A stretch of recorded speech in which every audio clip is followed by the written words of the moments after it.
Chapter 28 of Brewster's Millions by George Barr McCutcheon. This recording is in the public domain. Chapter 28 A Catastrophe. "Oh!" was Peggy's only exclamation, and there was a shadow of disappointment in her eyes. "Come in, Peggy, and I'll read aloud," was Monty's cheerful greeting as he stood before her. "No, I must go," said Peggy, confusedly. "I thought you might be nervous about the storm, and—" "And you came to let me out?" Monty had never been so happy. "Yes, and I don't care what the others say. I thought you were suffering—" But at that moment the boat gave a lurch which threw her across the threshold into Monty's arms. They crashed against the wall, and he held her a moment and forgot the storm. When she drew away from him, she showed him the open door and freedom. She could not speak.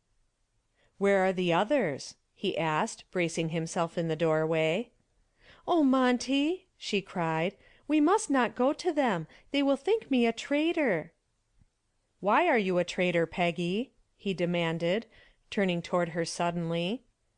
Oh, because it seemed so cruel to keep you locked up through the storm," she answered, blushing.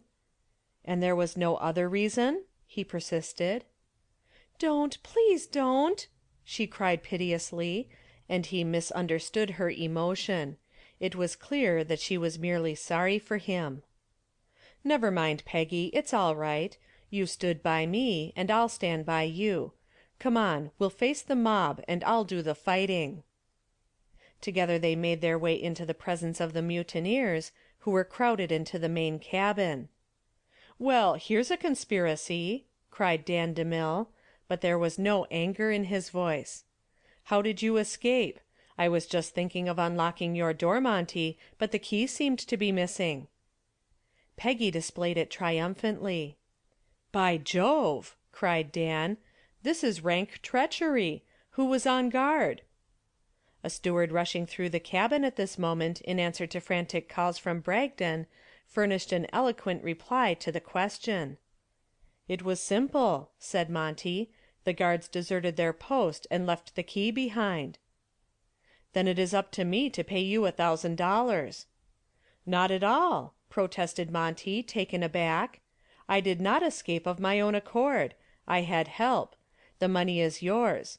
And now that I am free," he added quietly, "let me say that this boat does not go to Boston."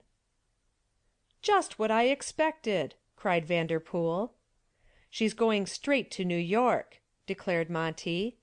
The words were hardly uttered when a heavy sea sent him sprawling across the cabin, and he concluded, "or to the bottom." "Not so bad as that," said Captain Perry, whose entrance had been somewhat hastened by the lurch of the boat. "But until this blows over I must keep you below." He laughed, but he saw that they were not deceived.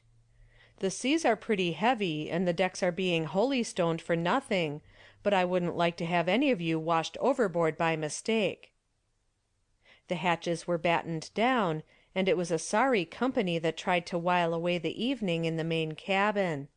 Monty's chaffing about the advantages of the North Cape over the stormy Atlantic was not calculated to raise the drooping spirits, and it was very early when he and his shattered guests turned in. There was little sleep on board the Flitter that night. Even if it had been easy to forget the danger, the creaking of the ship and the incessant roar of the water were enough for wakefulness. With each lurch of the boat it seemed more incredible that it could endure. It was such a mite of a thing to meet so furious an attack. As it rose on the wave to pause in terror on its crest before sinking shivering into the trough, it made the breath come short and the heart stand still. Through the night the fragile little craft fought its lonely way, bravely ignoring its own weakness and the infinite strength of its enemy. To the captain, lashed to the bridge, there were hours of grave anxiety, hours when he feared each wave as it approached, and wondered what new damage it had done as it receded. As the wind increased toward morning he felt a sickening certainty that the brave little boat was beaten. Somehow she seemed to lose courage, to waver a bit and almost give Tip the fight. He watched her miserably as the dismal dawn came up out of the sea. Yet it was not until 7 o'clock that the crash came, which shook the passengers out of their berths and filled them with shivering terror. The whirring of the broken shaft seemed to consume the ship. In every cabin it spoke with terrible vividness of disaster. The clamor of voices and the rush of many feet, which followed, meant but one thing. Almost instantly the machinery was stopped, an ominous silence in the midst of the dull roar of the water and the cry of the wind. It was a terrified crowd that quickly gathered in the main cabin, but it was a brave one. There were no cries and few tears.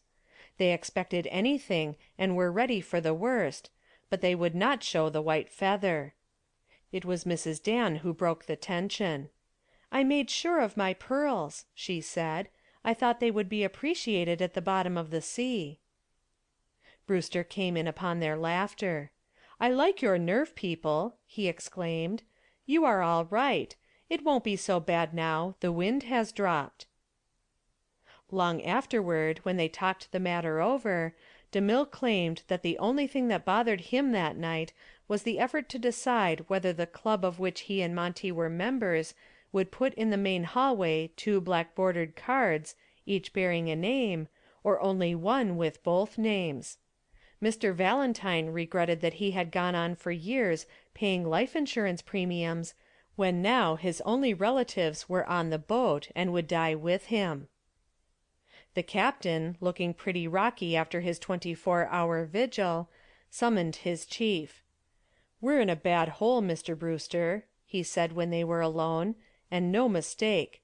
A broken shaft and this weather make a pretty poor combination." "Is there no chance of making port for repairs?" "I don't see it, sir. It looks like a long pull." "Are we way off our course, I suppose?" And Monty's coolness won Captain Perry's admiration.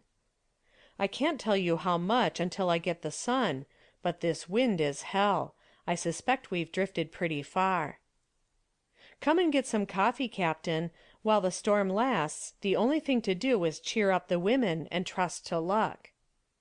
"You're the nerviest mate I ever shipped with, Mr. Brewster." And the captain's hand gripped Monty's in a way that meant things. It was a tribute he appreciated. During the day Monty devoted himself to his guests, and at the first sign of pensiveness he was ready with a jest or a story. But he did it all with a tact that inspired the crowd as a whole with hope, and no one suspected that he himself was not cheerful. For Peggy Gray there was a special tenderness, and he made up his mind that if things should go wrong he would tell her that he loved her. "It could do no harm," he thought to himself, "and I want her to know." Toward night the worst was over. The sea had gone down, and the hatches were opened for a while to admit air, though it was still too rough to venture out. The next morning was bright and clear. When the company gathered on deck, the havoc created by the storm was apparent. 2 of the boats had been completely carried away, and the launch was rendered useless by a large hole in the stern. "You don't mean to say that we will drift about until the repairs can be made?" asked Mrs. Dan in alarm. "We are 300 miles off the course already," explained Monty, "and it will be pretty slow traveling under sail."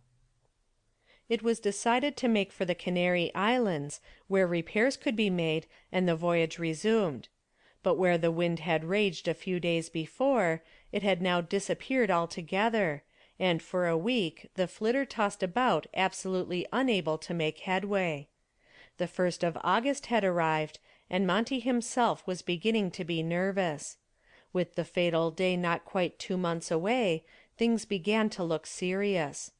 Over $100,000 would remain after he had settled the expenses of the cruise, and he was helplessly drifting in mid-ocean. Even if the necessary repairs could be made promptly, it would take the flitter 14 days to sail from the Canaries to New York. Figure as hard as he could, he saw no way out of the unfortunate situation. 2 days more elapsed, and still no sign of a breeze.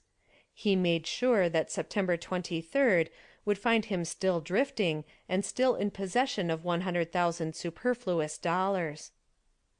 At the end of 10 days the yacht had progressed but 200 miles, and Monty was beginning to plan the rest of his existence on a capital of $100,000.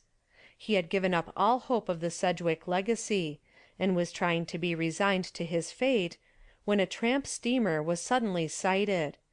Brewster ordered the man on watch to fly a flag of distress. Then he reported to the captain and told what he had done. With a bound the captain rushed on deck and tore the flag from the sailor's hand. "That was my order," said Monty, nettled at the captain's manner. "You want them to get a line on us and claim salvage, do you?" "What do you mean?" "If they get a line on us in response to that flag, they will claim the entire value of the ship as salvage. You want to spend another $200,000 on this boat?" "I don't understand," said Monty, sheepishly. "But for God's sake, fix it up somehow. Can't they tow us? I'll pay for it." Communication was slow, but after an apparently endless amount of signaling, the captain finally announced that the freight steamer was bound for Southampton and would tow the flitter to that point for a price. "Back to Southampton," groaned Monty. "That means months before we can get back to New York." "He says he can get us to Southampton in 10 days," interrupted the captain. "I can do it, I can do it," he cried, to the consternation of his guests, who wondered if his mind was affected. "If he'll land us in Southampton by the 27th, I'll pay him up to $100,000." End of chapter 28.